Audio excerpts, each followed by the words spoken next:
जय हिंद साथियों, नमस्कार। प्रिय विद्यार्थी नमस्कार।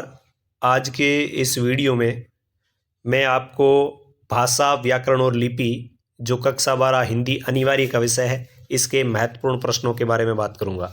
तो यहाँ आपकी स्क्रीन पर देख रहे हैं कि भाषा, व्याकरण और लिपि के ये कुछ महत्वपूर्ण प्रश्न हैं, जिसमें पहला प्रश्न है, भाषा किसे कहते हैं।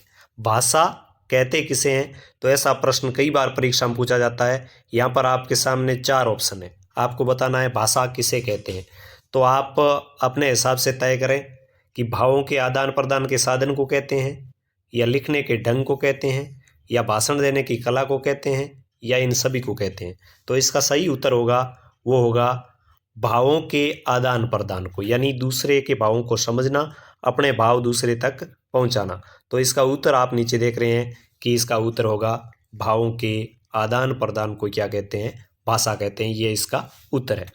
अब इसके बाद यदि हम दूसरे प्रश्न की ओर चलें तो दूसरा प्रश्न अपने से यह पूछा गया है, लिपि किसे कहते हैं। लिपि किसे कहते हैं? तो लिपि क्या है?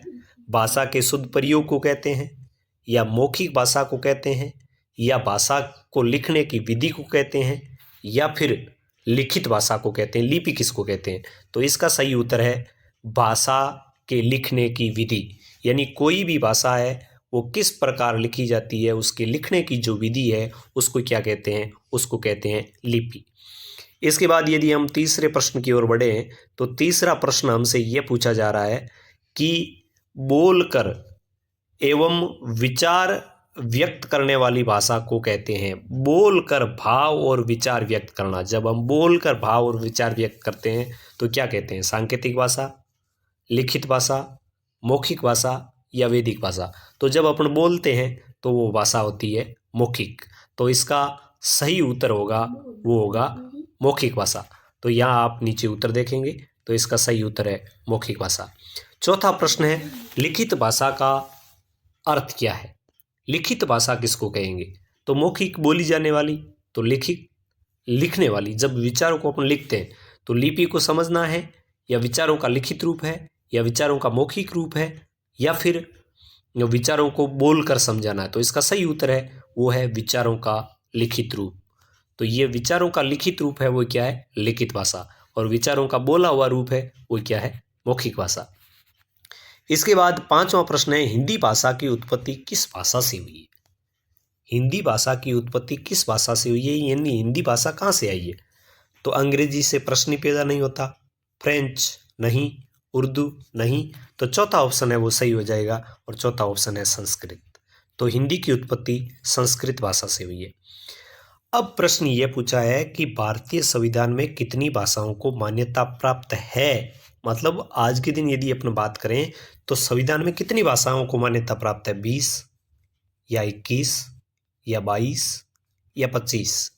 तो इसका सही उत्तर होगा, वो होगा कि आज के दिन है वो भाषाएं कितनी हैं?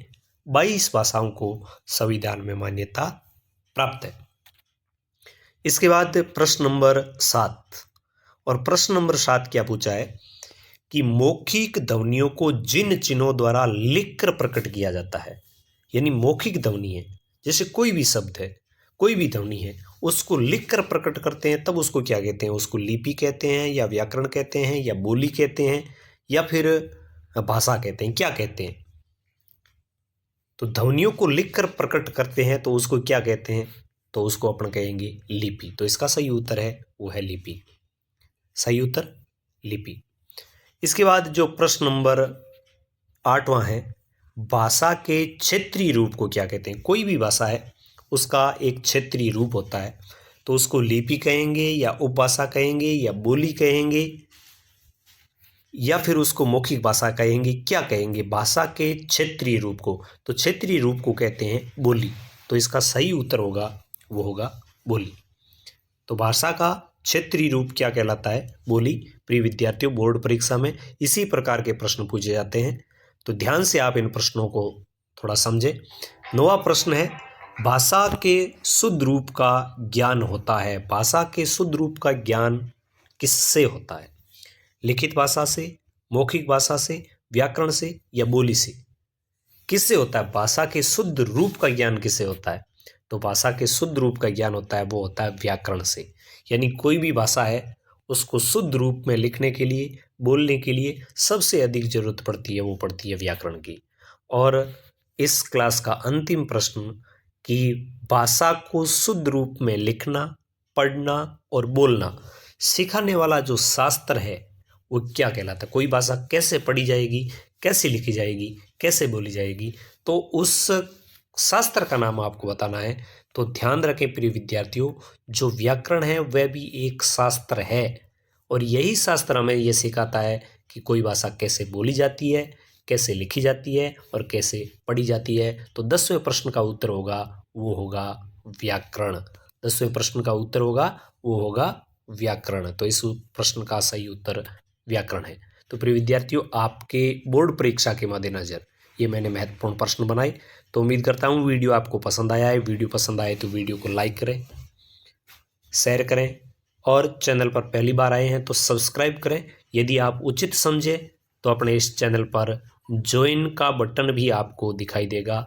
आप चाहें तो एक विशेष सदस्य बनने के नाते इसको आप ज्वाइन भी कर सकते हैं। तो आज का ये वीडियो आपके लिए प्रस्तुत किया मैंने प्राध्यापक शांतिलाल बिश्नोई ने। उम्मीद करता हूँ कि ये क्लास आपको पसंद आई होगी। और भी आपको कोई सुझाव है तो कमेंट बॉक्स में ज़रूर लगे। मिलेंगे किसी और महत्वपूर्ण कक्षाओं के साथ। तब तक आइए दीजिए नमस्कार। जय हिंद, जय भारत, वंदे मातरम।